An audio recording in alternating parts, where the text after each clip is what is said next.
Hello guys, स्वागत है आप सभी का हमारे इस यूट्यूब चैनल शिक्षा सेतु क्लासेस पर। हम आशा करते हैं कि आप अच्छे होंगे, तंदुरुस्त होंगे और अपने पढ़ाई को मन लगा कर रहे होंगे। आज का यह क्लास उन बच्चों के लिए काफ़ी महत्वपूर्ण होने वाला है जो भी बच्चे क्लास 9th में हैं, यानी क्लास 9 की परीक्षा बिहार बोर्ड से 2027 में देने वाले हैं। उनके लिए यह क्लास काफ़ी महत्वपूर्ण होने वाला है। तो चलिए आज का क्लास हम शुरू करते हैं। आज की क्लास में हम मुख्य रूप से फिजिक्स यानी कि भौतिक विज्ञान के चैप्टर नंबर 2 जिसका नाम है गति यानी कि मोशन, उससे रिलेटेड हम मोस्ट वीवीआई ऑब्जेक्टिव क्वेश्चन करेंगे।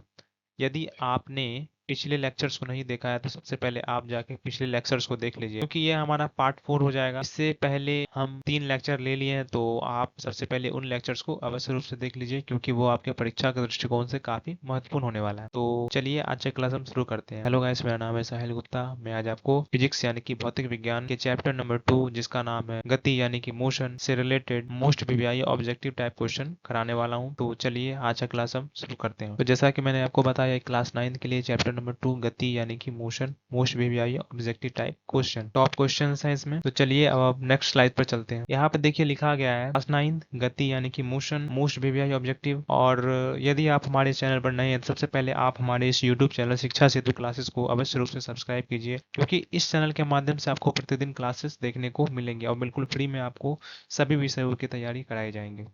तो चलिए अब हम बिना टाइम वेस्ट किए अपने क्लास की ओर बढ़ते हैं। तो देखिए हमारा पहला ऑब्जेक्टिव टाइप क्वेश्चन निकल के आता है कि निम्नलिखित में से कौन सा सदिश राशि नहीं है। तो क्या विस्थापन एक सदिश राशि नहीं है, या चाल नहीं है, या त्वरण नहीं है, या फिर भार नहीं है।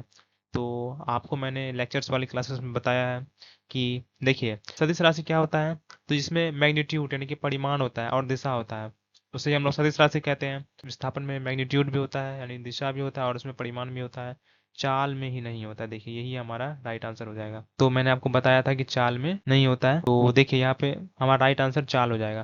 त्वरण में भी दिशा भी होता है, परिमाण भी होता है, अब भार में भी होता है। क्योंकि देखिए भार जो है ना, गुरुत्वाकर्षण बल है। भार क्या है, देख गुरुत्वाकर्षण बल है जो पृथ्वी को मतलब जो पृथ्वी पर जो मौजूद वस्तु है वह पृथ्वी के केंद्र की ओर खींच कर रखता है, जिस कारण उसमें परिमाण भी हो गया। और दिशा की बात, वो जो केंद्र की ओर खींच रहा है उसमें एक दिशा भी कार्य कार्य कर रहा है। इस कारण भार एक क्या है, भार एक सदिश राशि है।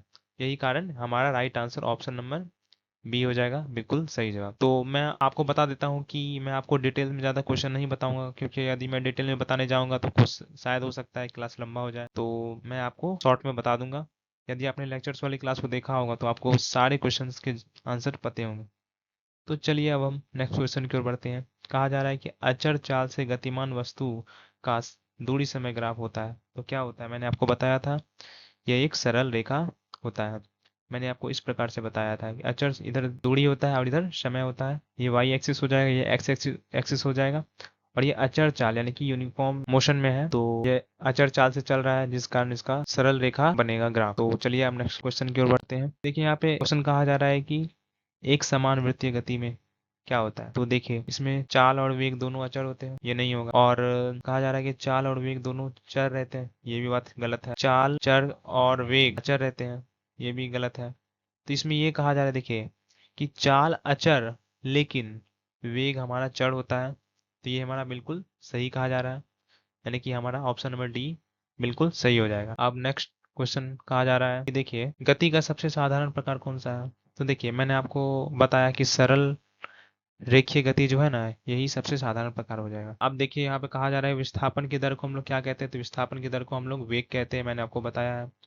तो ऑप्शन नंबर सी बिल्कुल सही जवाब हो जाएगा।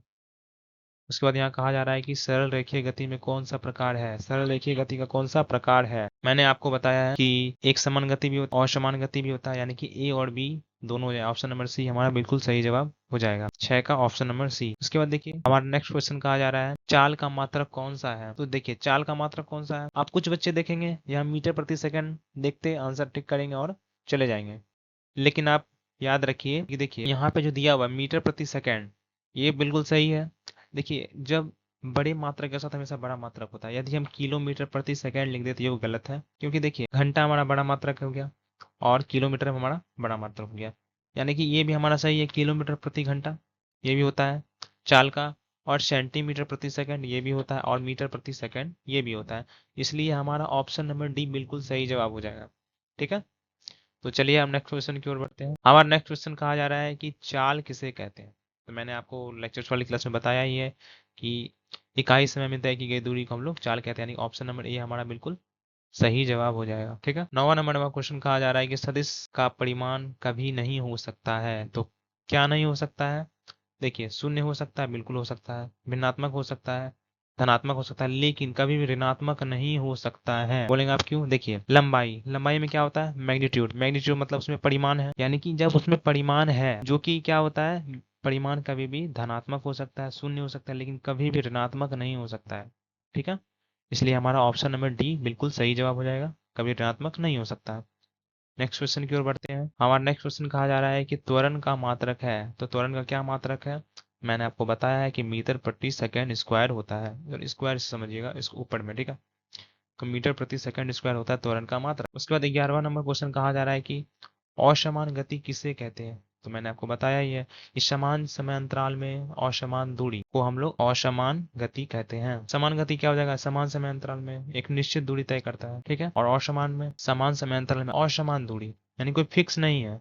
ठीक है, यानी ऑप्शन नंबर ए मेरा बिल्कुल सही आंसर हो जाएगा। नेक्स्ट क्वेश्चन की ओर बढ़ते हैं। ये क्वेश्चन कहा जा रहा है कि एक सरल रेखा में चल रहे वस्तु के वेग में समय के साथ परिवर्तन किस प्रकार, मतलब किस ग्राफ को क्या करती है, दर्शा। तो देखिए, वेग और समय कौन से ग्राफ को दर्शाती है? तो वेग समय ग्राफ, ऑप्शन नंबर सी हमारा देखिए कहा जा रहा है। ठीक है, 12 नंबर का ऑप्शन नंबर सी। के बाद कहा जा रहा है कि वृत्तीय गति में, वृत्तीय गति में क्या होता है? तो देखिए, 13वां नंबर क्वेश्चन जो है उसमें देखिए कहा जा रहा है वृत्तीय गति में क्या होता है। तो गति की दिशा निश्चित होती है, कि गति की दिशा लगातार बदलती है, कि त्वरण उसका शून्य होता है, या इनमें से कोई नहीं। देखिए, वृत्तीय गति, देखिए अब इधर जाएंगे, इसका डायरेक्शन बदल गया, इधर चला गया, तो इधर जाएंगे मतलब इसकी दिशा जो है ना हमेशा बदलती रहती है। देखिए, मतलब हमेशा बदलेगा, हर एक एंगल पर आप उसे तोड़ेंगे, इसकी दिशा हमेशा बदलता रहेगा। यानी कि देखिए, ऑप्शन नंबर बी हमारा कहा जा रहा है कि इसकी दिशा लगातार बदलती है। तो 14 नंबर क्वेश्चन देखिए हमारा कहा जा रहा है कि एक समान चाल के लिए समय के साथ तय की गई दूरी का ग्राफ कैसा होता है। एक समान चाल यानी कि कांस्टेंट स्पीड के लिए, देखिए ये हमारा ये हो जाएगा, एक समान बोल रहा है यानी कि अचर है, ठीक है, कांस्टेंट के लिए बताया जा रहा है। तो इसका हमारा देखिए ये हमारा सरल रेखीय ग्राफ हो जाएगा, तो ऑप्शन नंबर ए हमारा बिल्कुल सही हो जाएगा 14 का। उसके बाद देखिए 15वां नंबर क्वेश्चन कहा जा रहा है, ये आपका न्यूमेरिकल है कि 54 किलोमीटर प्रति घंटा की चाल से चल रही एक कार एक सेकंड में कितना दूरी तय करेगी। तो देखिए यहाँ पे छोटा मात्रक है, तो ये तो बड़ा मात्रक है, इसको पहले छोटा मात्रक में कन्वर्ट करते हैं। तो 54, मैंने आपको बताया कि जब बड़े मात्रक से छोटे मात्रक में जाते हैं तो 5/18 से गुणा करते हैं, यानी 5/18 से यदि हम भाग देंगे तो यह हमारा कट जाएगा 3 बार में, और ये 3 से 15 हो जाएगा, ये हमारा 15 मीटर प्रति सेकंड। अब मैंने आपको बताया है कि दूरी निकालना है, तो दूरी बराबर क्या होता है? Speed into time. स्पीड हमारा कितना है? 15, और टाइम कितना है हमारा? 1, यानी कि 1 को जब 15 से गुना करेंगे हमारा 15 ही आएगा, यानी कि ऑप्शन नंबर हमारा सी बिल्कुल सही जवाब है। ठीक है, अब देखिए यहाँ पे कहा गया है कि कौन सा समीकरण वेग एवं समय में संबंध व्यक्त करता है। तो मैंने आपको बताया है, पहले समीकरण जो होता है यानी कि v बराबर u plus A T, option number A हमारा बिल्कुल सही जवाब हो जाएगा। 17वां नंबर क्वेश्चन कहा जा रहा है कि यदि किसी वस्तु का विस्थापन शून्य होता है तो उस वस्तु द्वारा तय की गई दूरी क्या होगा। देखिए, मैंने आपको बताया है कि जो दूरी होता है वो हमेशा बड़ा होता है, किससे? तो विस्थापन से, यानी कि विस्थापन हमेशा छोटा होगा, किससे? तो दूरी से। विस्थापन शून्य भी हो सकता है, और लेकिन दूरी से हमेशा छोटा ही होगा, ठीक है, लेकिन दूरी हमेशा शून्य नहीं हो सकती है, मतलब दूरी शून्य होगी ही नहीं। कुछ ना कुछ आप बहुत ही छोटे यूनिट में, लेकिन कुछ ना कुछ दूरी आप जरूर तय करेंगे। यही कारण यहाँ लिखा गया कि शून्य अथवा शून्य नहीं भी हो सकता, यानी कि विस्थापन शून्य भी हो सकता है और नहीं भी हो सकता है यदि दूरी तय किया गया है। ठीक है, विस्थापन शून्य कब होता है? जब आप जिस स्थान से निकले और उसी स्थान पर वापस आ गए घूम के, तो उसका विस्थापन शून्य हो जाएगा, लेकिन दूरी आप जितना चले हैं वही अब आपका दूरी। तो इसका ऑप्शन नंबर डी बिल्कुल सही जवाब हो जाएगा 17 का। उसके बाद देखिए 18वां नंबर क्वेश्चन कहा जा रहा है कि यदि किसी वस्तु द्वारा तय की गई दूरी समय के अनुक्रमानुपाती होता है तो हम क्या कह सकते हैं। देखिए, समय के अनुक्रमानुपाती यानी कि उसका प्रोपोर्शनल है। जैसे कि देखिए कहा जा रहा है यहाँ पे समय मतलब प्रोपोर्शनल क्या होता है? जब देखिए, जब दो चीज प्रोपोर्शनल में होती है तो दोनों हमेशा बढ़ेगा ही, या दोनों एक साथ घटेगा ही। तो देखिए यहाँ पे लिखा गया है कि दूरी समय के अनुक्रमानुपाती है, दूरी जो है वो समय के अनुक्रमानुपाती यानी कि एक समान चाल से चलेगा। ठीक है, तो इसका हमारा ऑप्शन नंबर बी बिल्कुल सही हो जाएगा। एक समान चाल से चलेगा। क्यों? क्योंकि अनुक्रमानुपाती है, यानी दोनों एक साथ बढ़ेगा। ठीक है, कांस्टेंट है, एक तरह से कह सकते हैं। उसके बाद देखिए यहाँ पे कहा जा रहा है कि यदि दो राशियों का ग्राफ परस्पर क्या हो, तो सरल रेखा हो, तो दोनों राशियां कैसी होंगी? तो देखिए, ग्राफ अगर उसका सरल रेखा होगा तो मैंने अभी आपको बताया क्या होगा, वो अनुक्रमानुपाती हो जाएगा, ऑप्शन नंबर सी। क्योंकि देखिए दोनों जब अनुक्रमानुपाती होता है तो एक साथ बढ़ता है, एक साथ घटता है। और मैंने ये मैंने आपको बताया है सरल रेखे ग्राफ में कि देखिए इसमें क्या हो रहा है, ये भी बढ़ रहा है, ये भी बढ़ रहा है, यानी ये कांस्टेंट है, यानी क्या हो जाएगा, दोनों अनुक्रमानुपाती हो जाएगा। तो ऑप्शन नंबर सी बिल्कुल सही जवाब हो जाएगा। उसके बाद देखिए, 20वां नंबर क्वेश्चन कहा जा रहा है कि 18 किलोमीटर प्रति घंटा का वेग मीटर प्रति सेकंड में क्या होगा? तो देखिए मैंने अभी आपको बताया कि जो भी हमारा दिया रहता है बड़ा इकाई, ठीक है, उसको यदि हमको छोटा इकाई में कन्वर्ट करना होता है तो हम छोटे वाले यानी कि 5/18 से हम लोग क्या करते हैं, तो गुना करते हैं। यहाँ 18 से 18 कट गया हमारा, यहाँ यानी कि 5 हमारा right answer, option number D बिल्कुल सही जवाब हो जाएगा। उसके बाद देखिए, 21वां नंबर क्वेश्चन कहा जा रहा है कि सरल रेखा पर समरूप ढंग से गतिमान कण का वेग क्या होता है?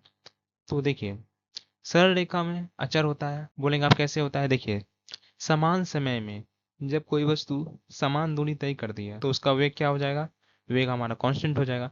जब वेग कांस्टेंट हो जाएगा यानी कि अचर हो जाएगा, तो ऑप्शन नंबर बी बिल्कुल सही जवाब हो जाएगा। ऐसा समझिए, जब समान समय होता है, समान समय दूरी तय होती है, यानी उसका वेग क्या है, कांस्टेंट है। ठीक है, तो नेक्स्ट क्वेश्चन की ओर बढ़ते हैं। यह कहा जा रहा है कि किसी समय अंतराल में विस्थापन का परिमाण उस समय अंतराल में वस्तु द्वारा, इसमें देखिए कहा गया है 22 में ऑप्शंस हैं, तय की गई दूरी की हमेशा बराबर होती है, तय की गई दूरी से हमेशा अधिक होती है, तय की गई दूरी से हमेशा कम होती है, या फिर तय की गई दूरी से हमेशा कम हो सकता है। इसमें देखिए कम होगा ये कंफर्म नहीं है, लेकिन कम हो सकता है, ये हो जाएगा आंसर हमारा डी हो जाएगा। अब देखिए यहाँ पे क्वेश्चन कहा है, आर त्रिज्या वाले पथ पर कोई कण आधा चक्कर पूरा करे तो उसका विस्थापन क्या होगा? देखिए आर त्रिज्या यानी कि गोला हो जाएगा, आप जानते होंगे कि ये त्रिज्या होता है, यानी कि आर हो जाएगा। ठीक है, कोई व्यक्ति यहाँ से निकला और यहाँ पे आधा यानी कि यहाँ पे आ गया। ठीक है, जब ये आधा है, केंद्र से ये आधा होता है, तो जब इधर आएगा ये कितना हो, ये भी आर ही होगा, यानी कि ये टोटल कितना हो गया, 2r, यानी कि ऑप्शन नंबर हमारा ये बिल्कुल सही जवाब हो जाएगा। ठीक है, 24वें नंबर क्वेश्चन कहा जा रहा है कि दूरी समय ग्राफ में प्राप्त क्षैतिज रेखा यानी कि हॉरिजॉन्टल लाइन निम्नलिखित क्या दर्शाती है? तो हॉरिजॉन्टल लाइन क्या दर्शाती है कि दूरी समय ग्राफ में जो होती है प्राप्त क्षैतिज रेखाएं जो होती है हॉरिजॉन्टल लाइन, वो हमें क्या क्या दर्शाती है? तो कोई भी गति नहीं दर्शाती, कोई भी गति नहीं है। ठीक है, तो ऑप्शन नंबर सी हमारा बिल्कुल सही जवाब हो जाएगा। उसके बाद देखिए, 25वां नंबर क्वेश्चन कहा जा रहा है कि यदि कोई वस्तु स्थिर है तो उसकी चाल क्या होगी? तो उसका चाल, जाहिर सी बात है कि शून्य होगा, कुछ चल ही नहीं रहा है तो उसका चाल शून्य होगा। ठीक है, अब देखिए 26वां नंबर क्वेश्चन, ये क्वेश्चन ठीक है। देखिए इस क्वेश्चन में कहा जा रहा है दिए गए वेग समय ग्राफ के वस्तु का त्वरण ज्ञात कीजिए। त्वरण, पहले देखिए हम इसमें से ऐसा करते हैं, वाई बटे एक्स निकाल लेते हैं, वाई बटे एक्स। वाई देखिए टोटल हमारा 25 है यहाँ, ये हमारा वाई एक्सिस होता है। ठीक है, ये हमारा एक्स एक्सिस होता है। ठीक है, देखिए टोटल हमारा कितना है, 25, और देखिए जिसमें से 10 हमारा निकल चुका है, यानी कि 25 में से 10 गया यानी कि 15, वाई का मान हमारा 15 हो जाएगा यहाँ। और एक्स एक्सिस में कितना चला है समय, तो ये 5 है, देखिए यहाँ तक दिया गया है 5, ये मिलाइए आप, देखिए 5 है, यानी कि बटे हम 5 कर देते हैं, यानी कि जब इसे काटेंगे 3 बार में, हमारा आंसर 3 हो जाएगा, 3 मीटर प्रति सेकंड स्क्वायर। बिल्कुल सही जवाब, ऑप्शन नंबर बी।